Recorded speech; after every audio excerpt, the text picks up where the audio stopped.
മൺകറച്ചട്ടിയിലേ നമുക്കൊരു semi gravy ഞണ്ട് roast ഉണ്ടാക്കി നോക്കിയാലോ.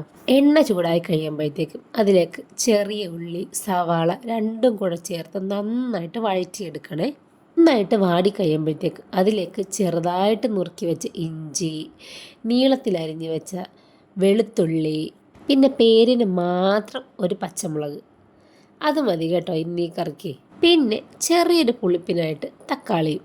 ഇനി പൊടി ഐറ്റംസ്: മഞ്ഞൾപ്പൊടി, മുളക് പൊടി, കാശ്മീരി ആകട്ടോ വേണ്ടത്, മല്ലിപ്പൊടി. പിന്നെ മല്ലിപ്പൊടി എപ്പോഴും മുളക് പൊടിയുടെ ഡബിൾ എടുക്കണം. ആ റേഷ്യോയിലെടുത്താൽ കറക്റ്റായിട്ട് ടേസ്റ്റ് കിട്ടും.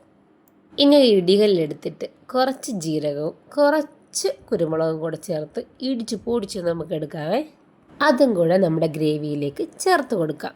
ഉപ്പും കുടംപുളിയും മഞ്ഞപ്പൊടിയും കൂടെ ചേർത്ത് നന്നായിട്ട് പുഴുങ്ങി വച്ചിരിക്കുന്ന ഞണ്ട് നേരെ നമ്മുടെ ഗ്രേവിയിലേക്ക് തട്ടി നന്നായിട്ട് ഇളക്കി യോജിപ്പിച്ചെടുക്കാവേ. ഇനി ഒരല്പം വെള്ളം ചേർത്ത് നന്നായിട്ട് ഒന്നുകൂടെ ഇളക്കി നമുക്കിത് മൂടി വെച്ച് നന്നായിട്ടൊന്ന് വേവിച്ചെടുക്കാവേ.